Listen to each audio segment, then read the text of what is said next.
Yeni bir videodan daha herkese selamlar sevgiler dostlarım. Bugün 300.000 kilometredeki Fiat Linea alınır mı ve alırken nelere dikkat etmeliyiz? Bunlardan bahsedeceğim sizlere.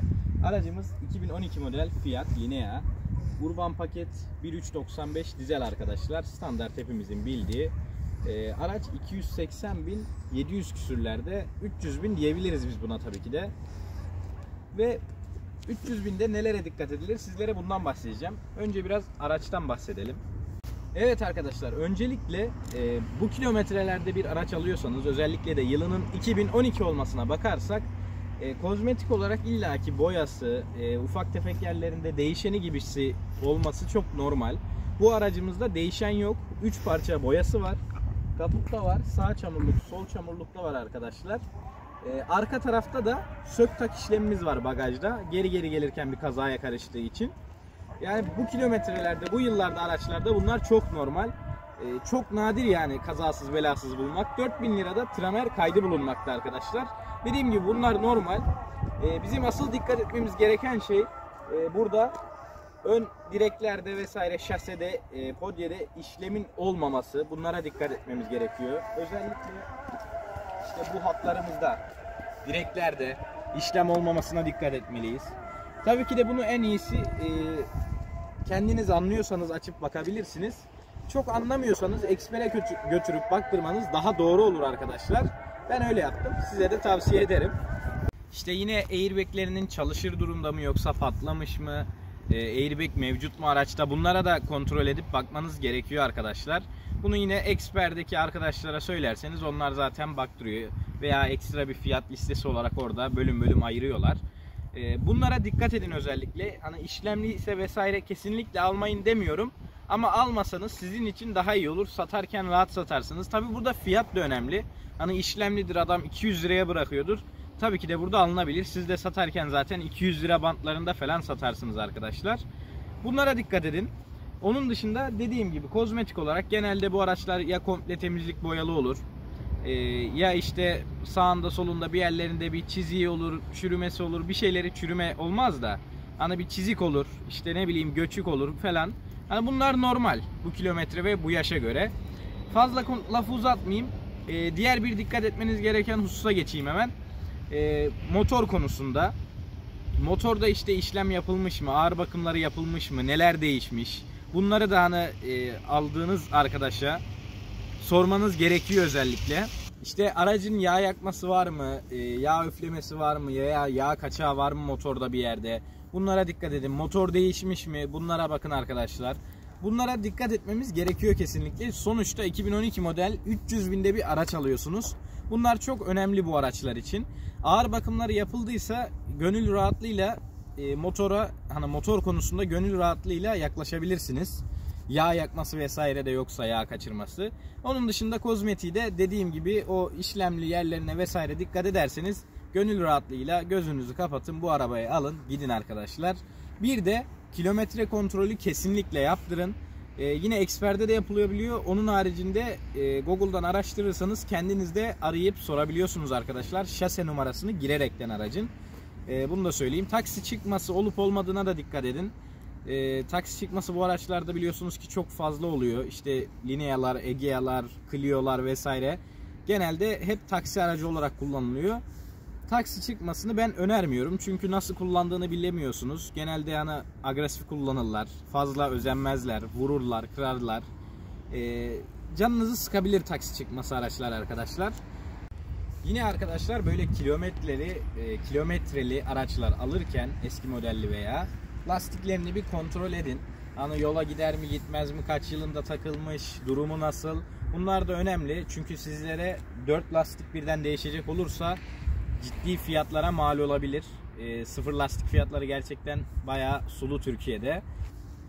Onun dışında çalışmayan aksanı olup olmadığını da kontrol edin. İşte kliması olur, teybi olur, farları olur. Ne bileyim göstergelerde işte çalışmayan aksamı var mı falan. Bunları da kontrol edin. Sonradan canınızı sıkmasın. Hani başka da söyleyecek çok bir şey yok. İçeri geçelim arkadaşlar. İç döşeme konusunda biraz bahsedeyim sizlere. Evet arkadaşlar, iç kısma geçtik. Şöyle biraz sürüş yaparken sağ ön kapı açık. Mesela bunlara da dikkat edebilirsiniz. Sensörleri vesaire hala çalışıyor mu? Bunlara da bakabilirsiniz arkadaşlar. İç döşeme konusundan bahsedeceğim.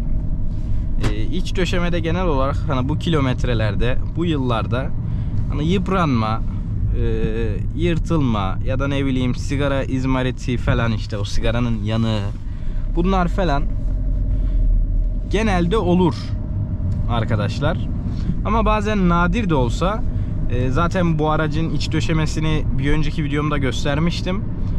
Onu da sağ üstte falan koyarım, oradan izleyebilirsiniz arkadaşlar. En ufak bir deformelik, yanık, yırtık hiçbir şey yoktu.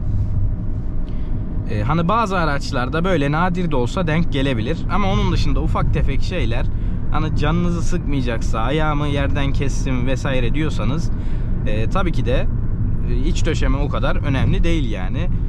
Çok en fazla bir tane kılıf atarsınız falan, o sorunu çözersiniz.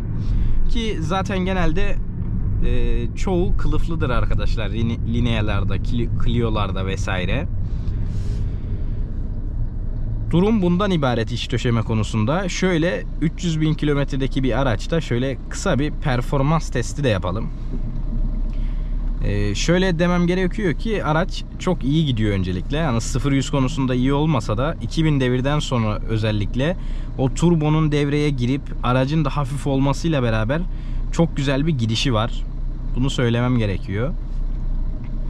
0-100 daha önce hiç yapmadım.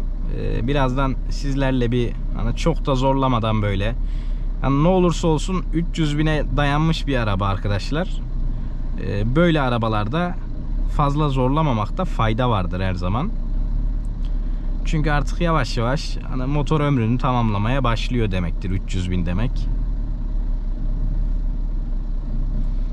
Evet, yeşilin yanmasını bekliyorum.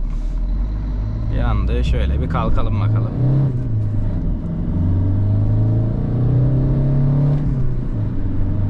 Motor sesi vesaire çok güzel. Size de geliyordur diye düşünüyorum. Ve 100 arkadaşlar. Kaç saniye olduğunu ben de bilmiyorum ama bence güzeldi yani. Güzel hızlanıp gidiyor. Top speed konusunda da şöyle diyebilirim ki, hani bu araçla tabii ki de denemeyeceğim. Ama benim videolarda vesaire gördüğüm, hani 190-200'leri falan deviriyorlar. Rampa aşağı tabii. Düz yolda da yine aslında görebilirler de, bilmiyorum. Hafif oldukları için arkadaşlar çok iyi gidiyorlar. Yine dikkat etmeniz gereken bir şey, amortisörleri vesaire, işte fren disklerine falan baktırın. Çatlak olabilir, amortisörler patlak olabilir. Linea'larda yani en azından bunda aşırı bir sarsıntı var. Nedeni nedir bilmiyorum. Tüm Linea'lar böyle mi onu da bilmiyorum. Fakat bu araçta öyle bir şey var. Frenleri iyi ama Linea'ların, ABS var. Hani lastiğinizin de iyi olmasıyla birlikte fren tutuşunuz artacaktır. Yol tutuşunuz da artacağı gibi hani freniniz de artacaktır. Lastik kabak olunca basınca çok kayıyor arkadaşlar. Genel olarak araç böyle.